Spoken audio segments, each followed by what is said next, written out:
Hi friends, welcome to my channel movie world. నేను మీ Arjun Kumar. So ఈరోజు ఒక లేటెస్ట్ అప్డేట్ మీకోసం తీసుకొచ్చేసాను.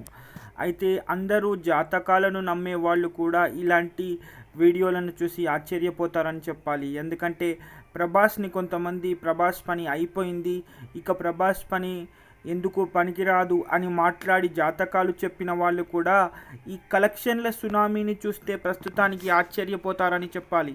ఎందుకంటే ఒక్కసారి కాదు, 2 సార్లు కాదు, 3 సార్లు కూడా కాదు, మొత్తం 4 సార్లు 1000 కోట్లు కొల్లగొట్టి అండ్ తెలుగువాడి గొప్పతనాన్ని ఎంత స్థాయిలో చూపించి విశ్వాంతరంగా ఈరోజు మన తెలుగువాడి సత్తా ఎగురుతుంది అంటే దానికి కారణం ప్రభాస్ అని చెప్పుకోవాలి. ఎందుకంటే బాహుబలితో ఒకసారి, బాహుబలి 2తో రెండోసారి, సలార్తో మూడోసారి, ఇప్పుడు కల్కితో 4వసారి 1000 కోట్ల క్లబ్లో చేరినటువంటి ఏకైక తెలుగు సినీ నటుడు మన ప్రభాస్ అని చెప్పాలి. ఎందుకంటే కొంతమంది వీడియో స్టార్టింగ్లో నేను చెప్పాను, కొంతమంది జాతకాలు చెప్పేవాళ్ళు టీవీ ముందల సబ్స్క్రైబర్ల కోసం కానీ, వ్యూస్ కోసం కానీ ఇంటర్వ్యూస్ ఇచ్చుకుంటూ ప్రభాస్ పని అయిపోయింది అని మాట్లాడారు. సో అలాంటి వాళ్ళకు కూడా ఈ వీడియో మంచి ఇన్ఫర్మేటివ్గా ఉంటుంది. ఎందుకంటే అసలు 500 కోట్ల క్లబ్లో చేరడము, 200 కోట్ల క్లబ్లో చేరడమే కొంతమందికి గగనంగా అనిపిస్తుంది. అలాంటి సందర్భంలో ఒక హీరో 4 సార్లు 1000 కోట్ల క్లబ్లో చేరాడంటే ప్రభాస్ గొప్పతనాన్ని, ప్రభాస్ సత్తా ఏంటో ఇప్పటికైనా ఈ జాతకాలు చెప్పేవాళ్ళు జాతకాలని కేవలం ఒక సిచ్యువేషన్ ప్రకారంగానే నమ్మాలి. కానీ కష్టాన్ని మనము ఆసరగా తీసుకుని అభిమానుల అండతో ఎదిగే వ్యక్తులకి జాతకాలు కూడా తల వంచుతాయని చెప్పాలి. అందుకే ఇప్పుడు ప్రస్తుతానికి ప్రభాస్ కనెక్షన్ల సునామీకి బాలీవుడ్ కూడా తల వంచిందని చెప్పాలి. ఎందుకంటే పూర్తిగా బాలీవుడ్ ఆర్థిక సంక్షోభంలో ఉన్నప్పుడు ఎన్నో చిత్రాలు రిలీజ్ అయ్యి గొప్ప గొప్ప పేర్లున్న వాళ్ళకు కూడా అడ్రస్ లేకుండా పోయిన సమయంలో ఆదిపురుష్ లాంటి సినిమాలు హిందీలో కూడా అద్భుతంగా ఆడాయి. కానీ అవి కొన్ని తప్పులు జరిగాయి అనుకోండి. ఎప్పుడైతే ఆదిపురుష్ కానీ లేకపోతే చాలా చిత్రాలు మనకు రాధేశ్యామ్ లాంటివి చూసుకుంటే అవి కొంచెం డిజాస్టర్లుగా ఉండి ప్రభాస్ అభిమానులని నిరాశపరిచినప్పటికీ ఇప్పుడు నిజంగా ఒక దర్శకుడు గనక హీరోని వాడుకుంటే ఆ హీరో గొప్పతనం ఎలా ఉంటుంది, ఒక మాస్ మసాలా ఒక చిత్రాన్ని చూపిస్తే దర్శకుడు వాడుకునే సందర్భంలో హీరోని వాడుకుంటే ఎంత బాగుంటుంది అండ్ ప్రభాస్ని ఎలా వాడుకోవాలి అని దర్శకుడు ఓమ్రూత్ కన్నా మన తెలుగు వాళ్ళకే ఎక్కువగా తెలుసని చెప్పాలి. ఎందుకంటే ప్రశాంత్ నీల్ చేసినటువంటి ఇప్పుడు ఈ సలార్ మూవీ ఏదైతే ఉందో అది ప్రభాస్ సత్తాని 1000 కోట్ల క్లబ్లో నిలబెట్టింది. అంతకుముందు మనం చూసుకుంటే రాజమౌళి దర్శకత్వంలో వచ్చిన బాహుబలి 1, బాహుబలి 2లు కూడా 1000 కోట్ల క్లబ్లో ఈజీగా దాటేశాయి. ఇప్పుడు 4వసారి, ఇప్పుడు ఈ 4వసారికి నిజంగా ఒక ప్రభంజనమే అనుకోవాలి. కేవలం రిలీజ్ అయినటువంటి 15 రోజుల్లోనే 1000 కోట్ల క్లబ్లో చేరి ప్రభాస్ నిజంగా అసలు వాడుకోవాల్సినంత దర్శకుడు ఎంత ప్రభాస్లో ఉన్న కంటెంట్ని వాడుకుంటే అంత గొప్ప స్థాయిలో సినిమా ఇండస్ట్రీ ఇన్ని కలెక్షన్లు సాధిస్తుంది అనటానికి ఒక ప్రత్యేక ఉదాహరణగా మనం ప్రభాస్ కలెక్షన్స్ని మ్యానిపులేట్ చేసి చెప్పొచ్చు. అంటే ఇప్పుడు నిజంగా బాలీవుడ్కి ఒక ఆశ్చర్యం ఉంది. మేము ఇక్కడ కాంత్రయంగా ఉంటున్నటువంటి ఏ పరిస్థితిలో కూడా ఎవరికి 1000 కోట్ల క్లబ్లో చేరాలంటే దాదాపు 4 సంవత్సరాలకు ఒకసారి, అంటే దంగల్ లాంటి చిత్రాలు కానీ, ధూమ్ 2 లాంటి చిత్రాలు కానీ, లేకపోతే రామ్ లీలా లాంటి చిత్రాలు కానీ అప్పుడప్పుడు 1000 కోట్ల క్లబ్లో చేరుతూ ఉంటాయి. కానీ ఒక సౌత్ ఇండియా నుంచి వచ్చి నార్త్లో ఇంత మాస్ ఫాలోయింగ్ని సంపాదించుకుని దాంతోపాటు ఒకే ఒక తెలుగు హీరో 4 సార్లు 1000 కోట్లు సాధించడం అంటే మాటలు కాదు. అంతేకాదు ఈ కల్కి దెబ్బకి అమెరికాలో, బ్రిటన్లో, అంతేకాదు పాకిస్తాన్లో కూడా ప్రభాస్కి అభిమానులు స్టార్ట్ అయ్యారని చెప్పాలి. ఇంతకుముందు అసలు పాన్ ఇండియా మూవీ అంటేనే గగనంగా చెప్పుకునేటటువంటి పరిస్థితుల్లో ఇప్పుడు ప్రభాస్ అంటే పాన్ ఇండియా అంటే ప్రభాస్ అనే స్థాయికి మన తెలుగు సత్తా ఏంటో తెలుగు దర్శకులు తలుచుకుంటే ఏం చేయగలరో అనే దానికి నిజంగా ఇప్పుడు కల్కి ఒక సమాధానంగా చెప్పొచ్చు.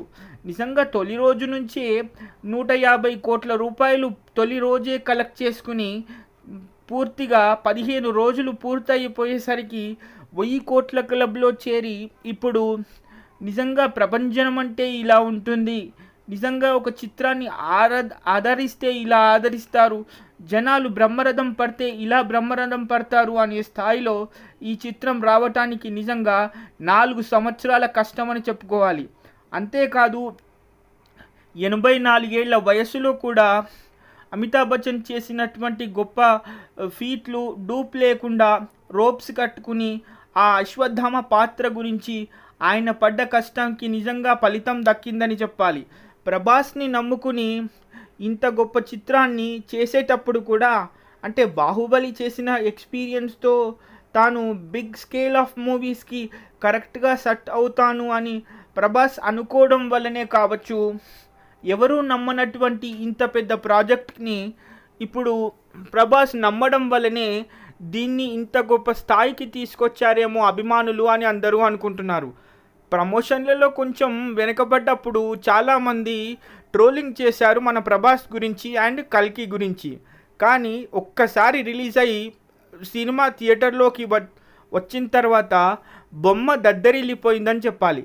ఎందుకంటే అలా దద్దరిల్లడం వల్లనే కదా ఇప్పుడు కేవలం రిలీజ్ అయిన 15 రోజుల్లో లెక్క కట్టుకుంటే కల్కి పూర్తిగా 1000 కోట్లు సాధించినట్టు అధికారికంగా డిస్ట్రిబ్యూటర్లు కానీ ప్రొడ్యూసర్లు కానీ ట్విట్టర్ ద్వారా వెల్లడించడం జరిగింది. సో అభిమానులు ఏమాత్రం నిరాశపడకూడదు. కొంతమందికి బ్యాడ్ టైం అనేది నడుస్తుంది, కానీ ఒక్కసారి ప్రభాస్ లాంటి కటౌట్ ఉండి ప్రభాస్ లాంటి ఫ్యాన్ ఫాలోయింగ్ ఉన్న వ్యక్తికి అసలు 1000 కోట్లు అనేది అసలు నామమాత్రం కూడా కాదు. నిజం చెప్పాలంటే ఇప్పుడున్నటువంటి ఈ పరిస్థితుల్లో ఇది పూర్తిగా బాహుబలి 2కు ఉన్నటువంటి ఆఫ్ రికార్డ్స్ని కూడా కొల్లగొడుతుందని అభిమానులు మాట్లాడుకుంటున్నారు. ఈ లెక్కలు పూర్తిగా ఒక 15 రోజులకు మాత్రమే వచ్చాయి, కానీ పూర్తిగా సినిమాని ఓటీటీ డిస్ట్రిబ్యూషన్స్ వరకు తీసుకెళ్లిన వరకు ఇంకా ఎన్ని వేల కోట్లని ఇప్పుడు ప్రస్తుతానికి కల్కి కొడుతుందో ఎవరికీ తెలియదు. ఇటీవల ప్రమోషన్స్లో కూడా దీపిక మొదలే చెప్పింది, ఈ చిత్రం మిమ్మల్ని ఒక ప్రపంచంలోకి తీసుకెళ్తుంది, ఆ చిత్రాన్ని మీరు చూసిన తర్వాత ఇండియన్ మూవీ స్కేల్ అనేది ఎంత గొప్పగా ఉంటుందో మీకే తెలుస్తుంది అని. చాలామంది అనుకున్నారు హీరోయిన్ కదా సినిమాని ప్రమోట్ చేసుకుంటుంది అని చాలామంది దీపిక గురించి చెడ్డగా కూడా మాట్లాడడం జరిగింది. కానీ ఒక్కసారి సినిమా రిలీజ్ అయిన తర్వాత దీపిక చెప్పింది నిజమే అని చెప్పి మొత్తం ఒక సౌత్ ఇండియానే కాదు నార్త్తో పాటు పూర్తిగా సినిమా లవర్స్ అందరూ కూడా ఆ మాటని నిజమే అని ఒప్పుకోవాల్సి వచ్చింది. రిలీజ్ అయినటువంటి 4 భాషల్లోనూ కలుపుకుని 15 రోజులకి లెక్క కట్టుకుంటే ఈ రోజుకు కలిపి 1000 కోట్ల క్లబ్లో చేరినటువంటి మొట్టమొదటి హీరో 4వసారి 1000 కోట్లు సాధించిన ప్రభాస్ అని చెప్పుకోవచ్చు. ఇప్పటికైనా జాతకాలు చెప్పుకునే వాళ్ళు కేవలం జాతకాలు మాత్రమే చెప్పుకుని సినీ ప్రపంచాన్ని వదిలేసి వాళ్ళ పని వాళ్ళు చేసుకుంటే బాగుంటుంది. ఎవరి గురించి అంటున్నానో మీకు ఇప్పటివరకే తెలిసిపోయి ఉంటుంది. ఇప్పటికే చాలా యూట్యూబ్ వీడియోల్లో మీరు చూసుంటారు ఆ గొప్ప జాతకాలు చెప్పే వ్యక్తి ఎవరు అనేది. సో ప్రస్తుతానికి ఆయన వీడియోలు కూడా అసలు కనపడటం లేదు. ఎప్పుడైతే సలార్ సినిమా 1000 కోట్లు దాటిందో ఆయనకు కూడా మార్కెట్ లేకుండా పోయింది. ప్రస్తుతానికి ఆయన కనపడకుండా పోయాడు. అంటే ప్రభాస్తో పెట్టుకుంటే, ప్రభాస్ అభిమానులతో పెట్టుకుంటే జాతకాలు చెప్పుకునే వాళ్ళు పూర్తిగా ఇంట్లోనే కూర్చోవాల్సి వస్తుంది అనే స్థాయికి ఈరోజు కల్కి సినిమా ప్రభంజనం ఉందని చెప్పాలి. అంతేకాదు ఇప్పుడు నిజం చెప్పాలంటే ఇప్పుడు రాబోతున్నటువంటి చిత్రాలు కూడా ఎంత ప్రభంజనాన్ని సృష్టిస్తాయి అనేది కూడా లెక్కలు కట్టుకుంటున్నారు. అండ్ ఇప్పుడు ఇంత గొప్ప విజయం సాధించిన తర్వాత తిరిగి హిందీలో ప్రభాస్ని మళ్ళీ నటింపచేయాలనే ఆలోచనలు కూడా బాలీవుడ్ నిర్మాతలు చేస్తున్నట్టు తెలుస్తుంది. కానీ ఇప్పుడున్నటువంటి ఈ పరిస్థితిలో లేకపోతే వాళ్ళకి మళ్ళీ కాల్ షీట్స్ ఇచ్చి మళ్ళీ ఒక 3 సంవత్సరాల పాటు మళ్ళీ ఎన్ని ఇబ్బందులు తీసుకురావడం ఇష్టం లేక ప్రభాస్ ప్రస్తుతానికి డైరెక్ట్ హిందీ మూవీలకి దూరంగానే ఉంటున్నట్టు తెలుస్తుంది.